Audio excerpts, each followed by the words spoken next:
So hello everyone, welcome to my YouTube channel. So today we will see what are the properties of the argument or the amplitude in the complex analysis.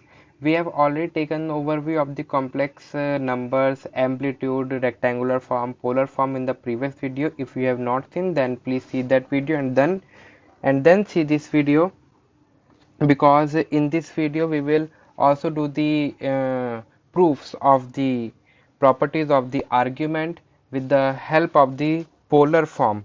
So before to proceed further, I would like to give you a small recap of the what is polar form. So what is polar form? Polar form is a form in which we can write z is equals to r e raised to the power iota theta, where r is your what, where r is your radius and theta is what, theta is the angle. And what is e raised to power iota theta?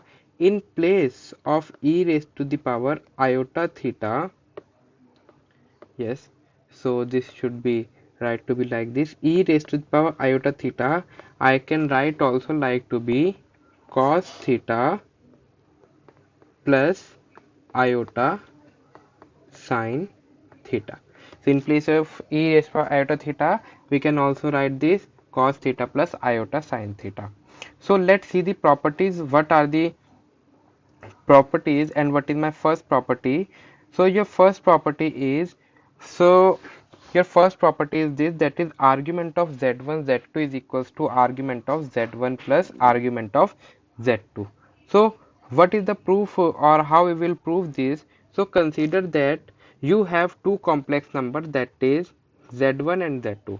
What is z1? z1 in the polar form is r1 e raised to power iota theta 1 and z2 is r2 e raised to power iota theta 2.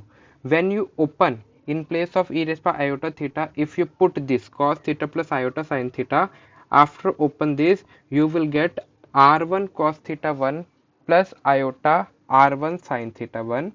Similarly, what is r2 e raised to power iota theta 2? You will get r2 cos theta 2 plus iota r2 sin theta 2. How it come? See over here. Here is e raised to power iota theta. Multiply it with r on the both side. When you open the bracket, you will get this z1 and z2. So I multiply the z1 and z2. What it means? That I am multiplying the r1 cos theta 1 plus iota sin theta 1, then r2 cos theta 2 plus iota sin theta 2. Now I have taken r1 and r2 on the front, and what I have done, I am multiplying these two brackets, that is cos theta 1 plus iota sin theta 1 multiply with the cos theta 2 plus iota sin theta 2. So how you will multiply? First you will multiply cos theta 1 with the second bracket. So when you multiply this cos theta 1 with the second bracket, you will get cos theta 1 cos theta 2. Then this cos theta 1 will also multiply with the iota sin theta 2, then you will get iota cos theta 1 sin theta 2. Similarly, you have to multiply the iota sin theta 1. When you multiply the iota sin theta 1 with the cos theta 2, you will get iota sin theta 1 cos theta 2, and then multiply this with the iota sin theta 2. So you know, when you open the bracket and when you multiply iota sin theta 1 multiply with iota sin theta 2, you know that this iota iota will become iota square. And what is iota square? Iota square is minus 1. So you will get minus of sin theta 1 sin theta 2. I hope you understand how we do this. Now see, now what I have done, I have separate the imaginary and the real part. So what are the imaginary and real part? The term which is associated with the iota is said to be the imaginary, and the number or the term which is not associated with the iota is said to be the real part. So you can see here you have cos theta 1 cos theta 2 and minus sin theta 1 sin theta 2. These are your real part. So I have written in this bracket, and what are your imaginary part? This is your imaginary part. So in the imaginary part, I have taken the iota common. When I have taken the iota common, what you will left with? You will left with sine theta 1 cos theta 2 plus cos theta 1 sine theta 2. Now, what I am doing, if you know the identity that in the first bracket, in the real part, consider only the real part. So this is your real part. So here this is cos theta 1 cos theta 2 minus sin theta 1 sin theta 2. If you remember the identity, that is cos x plus y. What is cos x plus y? That is cos x cos y minus sin x sin y. So if you compare this with the real part, you will get the here your identity become, that is cos x plus y. So what is cos x plus y? That is here x is theta 1 and y is theta 2. Similarly, in the imaginary part, you have sin theta 1 cos theta 2 plus cos theta 1 sin theta 2. So here you can also apply the identity, that is sin x plus y. What is sin x plus y?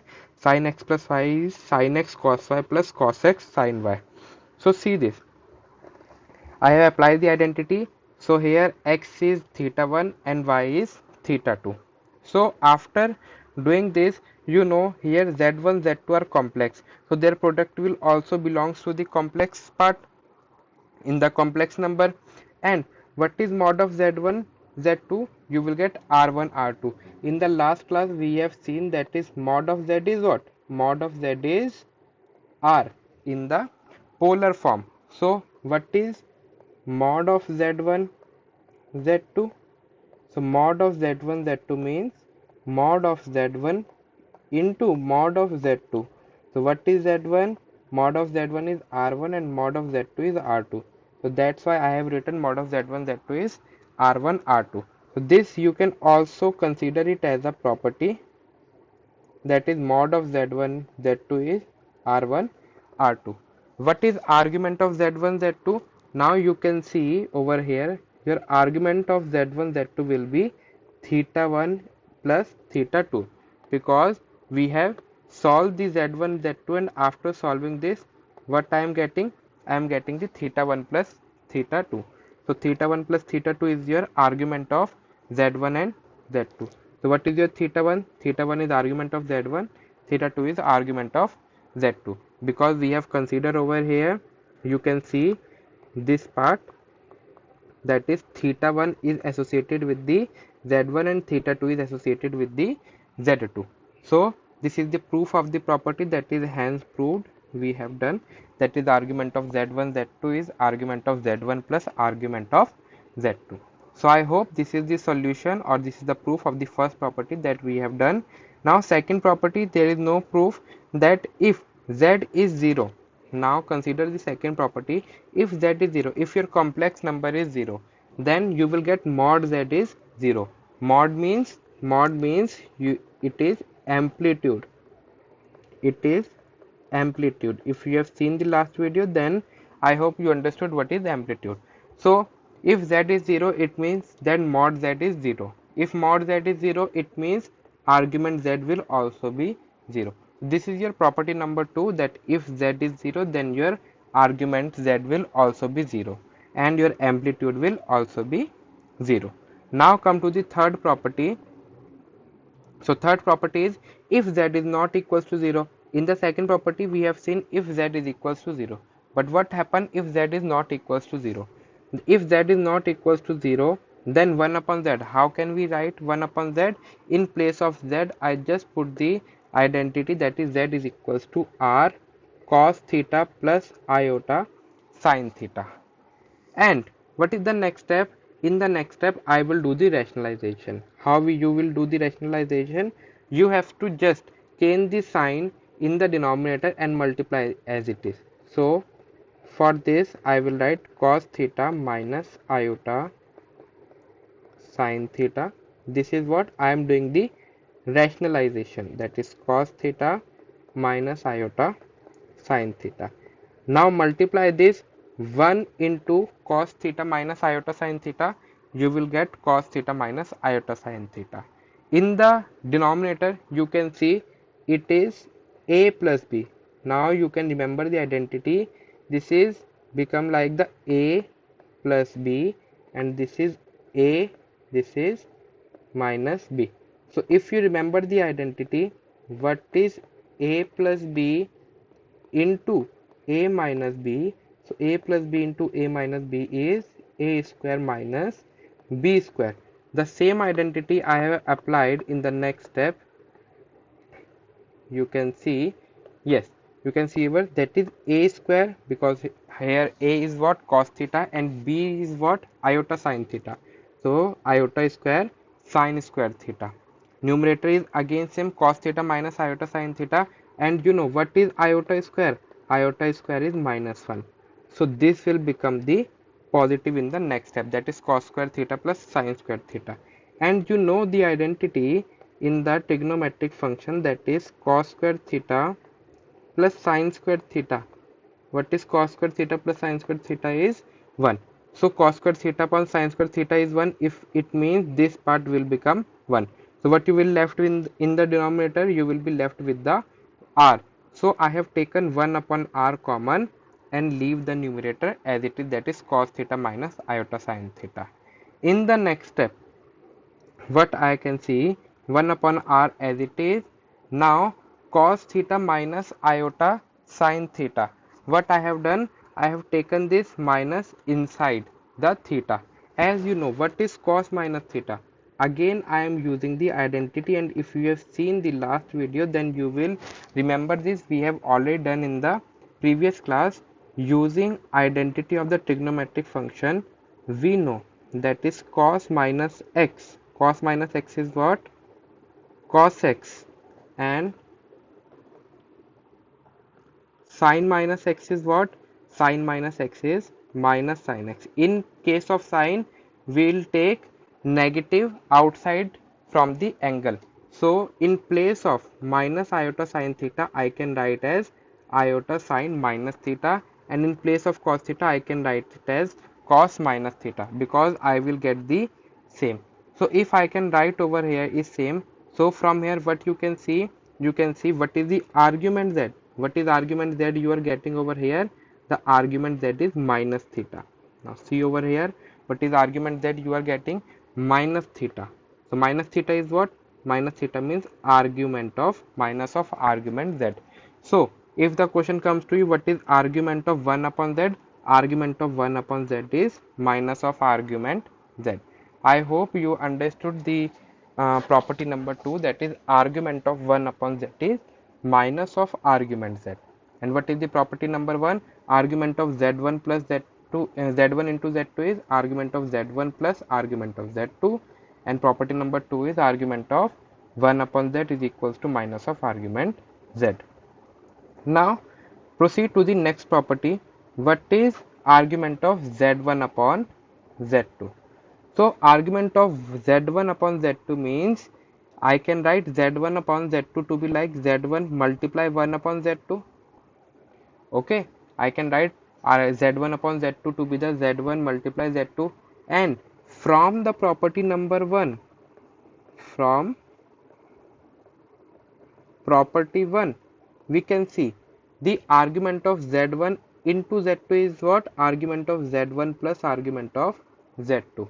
In place of z2, I am getting the over here is 1 upon z2. So that's why I have written the 1 upon z2. So this is argument from the first property we have used, that is what is argument of z1 into z2 is argument of z1 plus argument of z2. And what is the argument of 1 upon z? What is argument of 1 upon z? From the property number 3 we have done previously. From property number 3, you can see over here that is argument of 1 upon z is minus of argument z. So in place of argument of 1 upon z2, I will write minus of argument of z2. So what is the property number 4 is argument of z1 upon z2 is argument of z1 minus argument of z2. So this is the proof of the property number 2. For the proof of property number 4, you have to first prove the first property, and then you have to prove the third property, and then you have to prove the fourth one. Okay, now proceed to the next, that is property number 5th. So what is property number 5th? if z is equals to r cos theta plus iota sin theta. This is the polar form, that is r e raised to power iota theta. What I have done, I have multiplied the minus 1 on the both side. So if I multiply the minus 1 on the both side, I will get minus z is equals to minus of r bracket cos theta plus iota sin theta. Now I am shifting this minus inside the bracket. What I am doing, I am shifting this minus inside the bracket. If I shift this, it means my cos theta will become negative and sin theta will become negative. When cos and sine will be negative, when your cos and sine will be negative, this is the concept of the class 11th, that if you remember this diagram, this is after school to college. In what is this? This is all. Here is sine, here is tan, and here is cot. It means in the first quadrant, every yani all trigonometric functions are positive. This is cos. In the second quadrant, my sine and cosec will be positive. In the third, tan and sec is tan and cot is positive, and in the fourth quadrant, cos and sec is positive. So in which after that, if you see the third quadrant, then in the third quadrant you can see sine and cos will be negative, because sine is positive in second quadrant and negative in third and fourth, but cos is positive in fourth quadrant but negative in third and second. But what is the common quadrant in which both are negative? So we can see here is the third quadrant in which my sine and cos will be negative. So what is, you can see over here in the third quadrant, I can see over here that in third quadrant what I can do, if this is your theta, if this is your theta, then what you can write, this will be pi plus theta. In the third quadrant, what I write, pi plus theta, it will become pi, and after pi you will enter in the third quadrant, that is pi plus theta, because pi में कुछ add करेंगे तभी तो third quadrant में आएंगे, वही आपका theta होगा. So this is in place of cos theta I can write cos pi plus theta and sin pi plus theta. This is the concept of class 11 where you can see that is sin 90 plus theta is what, sin 90. अगर 90 में कुछ plus करेंगे तो कौन सा quadrant आएगा, second quadrant, and second quadrant में sign positive रहता है, तो इट मीन्स हम क्या करते हैं, इधर हम अपना चेंज करके लिखते हैं, बिकॉज 90 पे चेंज होता है, तो ये हो जाता है आपका cos थीटा, और साइन कैसा होगा, इधर प्लस का रहेगा. लेकिन अगर यही होता है sine 180 plus theta, it means pi plus theta, यानी 180 पे नो चेंज, 180 पे no change means sine theta will be sine theta, but 180 में कुछ ऐड करेंगे तो कौन सा क्वाड्रेंट आएगा, third quadrant, and in third quadrant में साइन क्या होता है, नेगेटिव होता है, इसलिए हम लगाते हैं माइनस का sign. So this is the sin pi plus theta. Now after that what you can see that argument of minus theta, argument of minus z is what, argument of minus z is pi plus theta, that is pi plus theta. What is theta, theta is argument z. So this is the property number 4, that is argument of minus z is pi plus argument of z. What is argument of minus z, that is pi plus argument z. So this I have already told in the last class. In this class we have seen the properties and their proof, and in the next video we will see the how we find the square root of any complex number. So if you like this video and if you understood properly, then please like and subscribe the channel for the latest videos. Thank you for watching this video.